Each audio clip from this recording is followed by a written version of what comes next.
अस्सलाम वालेकुम। तो व्यूअर्स, आज मैं आपको ये केक प्लेटर तैयार करना सिखाऊंगी। 3 पाउंड का ये केक था, साथ 6 कप केक थे और वनीला कैरामल क्रंच इसका फ्लेवर था। तो चलें जी, आज की वीडियो जो है बहुत डिटेल के साथ है। इसमें मैं आपको बताऊंगी कि आपका केक जो है जब ऊपर से अनइवन होता है तो आपने इसको बैलेंस कैसे करना है, इसकी लेयर्स की कटिंग कैसे करनी है बिल्कुल इक्वल, और उसके बाद आपने इसे कैसे प्लेटर की सूरत में सेट करना है। तो यहाँ पे देखिए जी, ये केक का स्पंज था, वनीला केक स्पंज की जो रेसिपी मैंने आपके साथ शेयर की थी, जो हार्ड केक मैंने बनाया था, सेम उसी रेसिपी से मैंने स्पंज को तैयार किया था 4 अंडों की मदद से। और यहाँ पे मैं आपको दिखाना ये चाह रही हूँ, देखिए ये मेरा स्पंज जो है एक साइड से थोड़ा सा नीचे है और एक साइड से थोड़ा सा ऊंचा है, मतलब कि ऊपर से अनइवन है। तो सबसे पहले आपने क्या करना है, अपने स्पंज को ऊपर से लेवल कर लेना है ताकि आपके केक की फ्रोस्टिंग बिल्कुल लेवल रहे और बिल्कुल नीट एक जैसी बिल्कुल सीधा आपका केक रहे, टेढ़ा मेढ़ा ना हो। अब यहाँ पे देखें, ये साइड वो है जो थोड़ी सी नीचे है और दूसरी साइड है वो थोड़ी सी ऊंची है, मतलब कि केक बेकिंग के दौरान थोड़ा सा कहीं पैन टेढ़ा हुआ है पतीले में, जिसकी वजह से जिस साइड से वो ऊपर उठा है वो उधर से केक ऊंचा हो गया है और जिधर से ज़रा नीचे था उधर से केक थोड़ा सा नीचे हो गया है। अब अगर कभी आपके साथ भी ऐसा हो जाए, जैसे कि अक्सर हो भी जाता है, तो आपने इस सिचुएशन को हैंडल कैसे करना है, मैंने सोचा चलें आपको भी बता दूं। तो यहाँ पे देखिए, ये केक बेस स्लाइसर है, इसके अंदर ये वायर होती है। इसको मैं लेके आई हूँ बिल्कुल ऊपर उस लेवल पे जहाँ पे मैंने केक की ऊपर वाली ये परत उतारनी है ना, उस लेवल पे मैंने इसे सेट किया है। अच्छा, ये काम आप जो केक की नाइफ़ है जिसके साथ मैं कटिंग करती हूँ, ब्रेड नाइफ़ जिसे बोलते हैं, उसके साथ भी कर सकते हैं, लेकिन मैंने सोचा चलें मैंने आपको केक की कटिंग इसके साथ सिखानी है। इसे कहते हैं केक बेस स्लाइसर। तो इसी के साथ आपको बाकी का प्रोसीजर भी दिखाऊं। तो यहाँ पे देखिए, इस वायर को इस तरह से एडजस्टेबल होती है साइड से, इसे आप आराम से मूव करके ऊपर नीचे कर सकते हैं। तो मैंने इसे बिल्कुल ऊपर उस जहाँ से मैंने उस लेयर की कटिंग करनी है उसके बराबर ला के इसको फिक्स कर दिया दोनों साइडों से। ये देखिए, इस साइड पे भी और इस साइड पे भी ये निशान बने हुए हैं, यहाँ से आप इस स्प्रिंग को ऊपर नीचे कर सकते हैं, ईजिली ये मूव कर जाता है।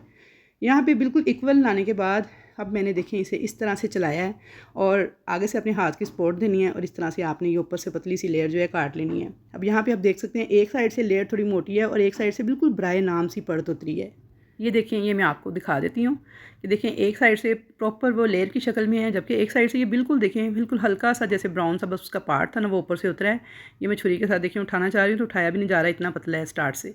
अब इसे मैं प्लेट में रख लूँगी और आपको मैं ज़रा दिखा देती हूँ। तो ये देखिए, अच्छा यहाँ पे मैं ना आपको प्लेट में रख के दिखा रही हूँ ताकि आपको क्लियर हो जाए। ये देखें, इधर से इतनी पतली लेयर सी उठाते उठाते ही वो पतली सी बिल्कुल ब्राउन सी हल्की सी लेयर उतरी थी वो टूट गई है, जबकि दूसरी साइड से देखें थोड़ी सी इसकी मोटाई है।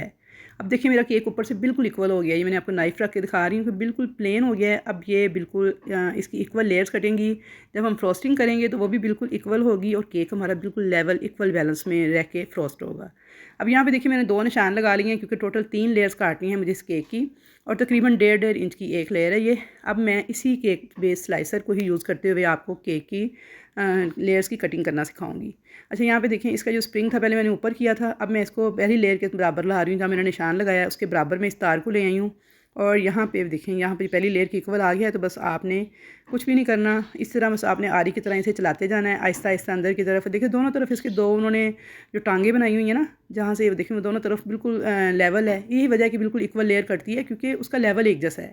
तो ये देखिए, ये एक लेयर कट गई, मैं आपको दिखाती हूँ। तो ये देखिए जनाब, बिल्कुल बैलेंस किस्म की लेयर ये कट गई है। इसी तरीके से मैं अब इसे सेट कर लूँगी थोड़ा सा नीचे दूसरी लेयर वाले निशान के पास, और ये देखें बिल्कुल बराबर सेट करके इस तरीके से मैं इस वायर को भी अंदर की तरफ चला रही हूँ।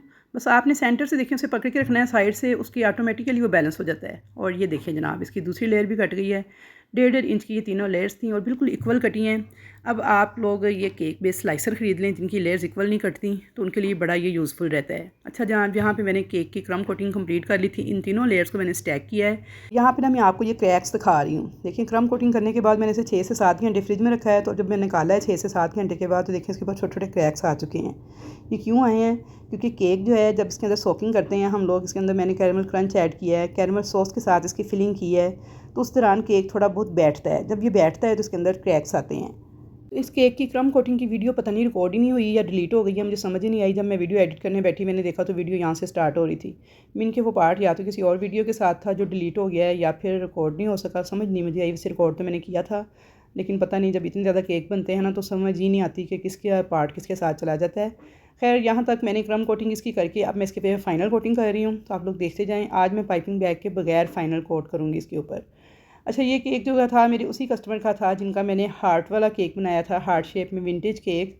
और मैंने उसका जब स्टेटस लगाया तो यकीन करें सबको इतना पसंद आया, मुझे इतने सारे हार्ट भेजे सबने कि जनाब बहुत प्यारा केक लग रहा है, बहुत खूबसूरत डिज़ाइनिंग है इसकी। और मेरे कस्टमर का भी फ़ीडबैक बहुत शानदार आया था। हालांकि मैंने आपको बताया था कि उस दिन लाइट गई हुई थी, मैंने वो केक बहुत अफरा तफरी में तैयार किया था, बहुत मुश्किल के साथ। लेकिन जनाब वो सारी की सारी मेरी थकावट उतर गई जब मैंने फ़ीडबैक देखा अपने कस्टमर का भी, और अपने व्हाट्सअप वाले स्टेटस पे जब मैंने देखा कि उसका बहुत अच्छा फ़ीडबैक था। जनाब वो केक सबको बहुत पसंद आया, लुक वाइज भी और टेस्ट वाइज भी मेरे कस्टमर ने उसकी बहुत तारीफ़ की। इतनी तारीफ़ की कि उसके बाद देखें ये जो उन्होंने नेक्स्ट केक अपनी अम्मी की तरफ उन्होंने लेके जाना था, तो उन्होंने मुझे कहा कि सेम फ्लेवर के साथ मुझे तैयार करके दें। तो अब आप लोग इसकी जो इसकी फिलिंग है इस केक की, आप जाके वो देख सकते हैं। हार्ट वाला जो केक था जिसमें मैंने आपको कैरमल क्रंच बना के आलमंड क्रंच के साथ उसकी फिलिंग की थी, और कैरमल सॉस के साथ मैंने इसकी अंदर जो क्रम कोटिंग करते हुए फिलिंग की थी ना, तो ये caramel sauce with caramel crunch flavour का केक था। तो आप जाके वो विंटेज केक जो था हार्ट शेप वाला वो देख लीजिएगा, मैं उसका लिंक डिस्क्रिप्शन में डाल दूँगी। तो सेम उसी तरीके से मैंने इस केक की भी फिलिंग की थी। तो ये जनाब मैंने फ़ोटो अटैच कर दी है, ये वाला केक था वो।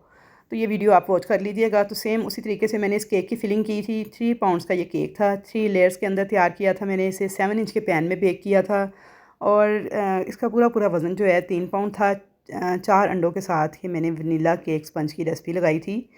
तो जनाब इसके अंदर क्योंकि कैरमल क्रंच की अच्छी खासी मकदार गई है, कैरमल सॉस गई है, दूध के साथ इसे मैंने कंडेंस मिल्क डाल के सोक किया था।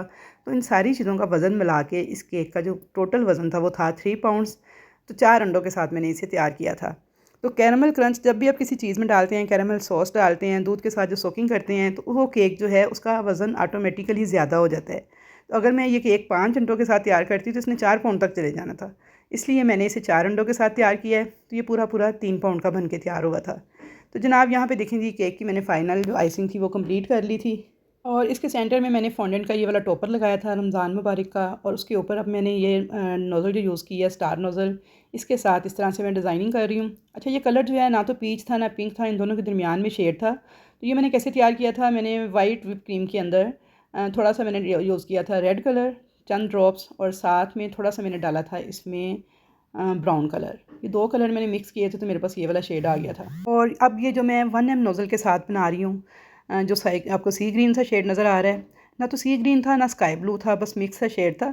अच्छा, इसके लिए मैंने क्या किया था, मैंने थोड़ा सा सी ग्रीन शेड डाला था क्रीम के अंदर, और साथ में थोड़ा सा 1-2 ड्रॉप्स बस ब्लैक के डाले थे, तो ये वाला शेड बन गया था। उसके बाद जनाब एक तीसरा शेड भी था इसके अंदर, ये वाला था, ये ऑफ वाइट कलर का। ये मैंने वाइट के अंदर सिर्फ 2 ड्रॉप डाले थे येलो फूड कलर के, तो मेरे पास ये ऑफ वाइट कलर की क्रीम बन गई थी। तीनों शेड्स जो हैं मैं आपको बनाते हुए दिखा नहीं सकी, लेकिन मैंने आपको बता दिया है कि मैंने कौन कौन से कलर ऐड किए हैं व्हिप क्रीम के अंदर। तो ये वाले कलर जो हैं बन गए थे, क्योंकि उस टाइम जल्दी थी बहुत ज़्यादा, कस्टमर को मैंने ये केक उनसे डिलीवर करना था। तो और भी मुझे कुछ काम थे, तो बस मैंने फिर जल्दी इस केक की जो वीडियो थी वो रिकॉर्ड की। और यहाँ पे कपकेक थे इनके साथ में, तो ये कपकेक जो से हैं इनकी मैंने फिलिंग कर ली थी, इनके ऊपर भी मैंने सेम इसी तरह नोज़ल वर्क किया था। और वनीला कपकेक की ये रेसिपी मैंने आपके साथ पहले शेयर की हुई है, तो आप जाके लिंक में डिस्क्रिप्शन में डालूँगी, वहाँ से देख के आप इन कपकेक्स को भी बना सकते हैं। और इसके ऊपर इस तरीके से डिज़ाइनिंग करके मैंने इस प्लेटर को कंप्लीट किया था। तो यहाँ पे देखिए जी, ये 6 अदद जो कपकेक्स थे ये इनके ऑर्डर के थे, 2 साथ मैंने उन्हें कॉम्प्लीमेंट्री दिए थे। तो यहाँ पे देखें ये थोड़ी मैंने लगाई थी चॉकलेट गिनाज, जहाँ मैंने कपकेक सेट करने थे, और उसके ऊपर रख के मैंने इस तरह से कपकेक्स को एडजस्ट कर दिया था ताकि ये हिले जुले नहीं और केक को ख़राब नहीं करें। तो जनाब बड़ा सेफली डिलीवर हो गया था ये केक, और बड़ा अच्छा फीडबैक आया था कस्टमर का। यहाँ पे एक कपकेक के ऊपर ये टॉपर लगाना था, और साथ में कुछ पर्ल वगैरह थे जो मैंने ऊपर ऐड कर दिए थे। अच्छा, केक बोर्ड का साइज़ क्या था, 14 इंच का ये केक बोर्ड था, 14x14 का। और ब्लैक कलर मैंने इसलिए चूज़ किया था कि ये सारे के सारे लाइट कलर थे, तो नीचे अगर मैं वाइट के ऊपर बनाती ना तो ये प्रोमिनेंट नहीं था होना इतना। दूसरा मेरे पास इस वक्त वाइट बोर्ड अवेलेबल भी नहीं था, तो बस फिर मैंने ब्लैक कलर का बोर्ड लगा के इस प्लेटर को कंप्लीट किया था। तो ये थी जनाब इस केक की फ़ाइनल लुक। तो कैसा लगा आपको ये केक, कमेंट करके मुझे बताएं। तो इंशाल्लाह ताला मुलाकात होगी आपके साथ ऐसी ही मज़े की वीडियोज़ के साथ। तब तक के लिए मुझे दीजिए इजाज़त। अल्लाह हाफ़िज़।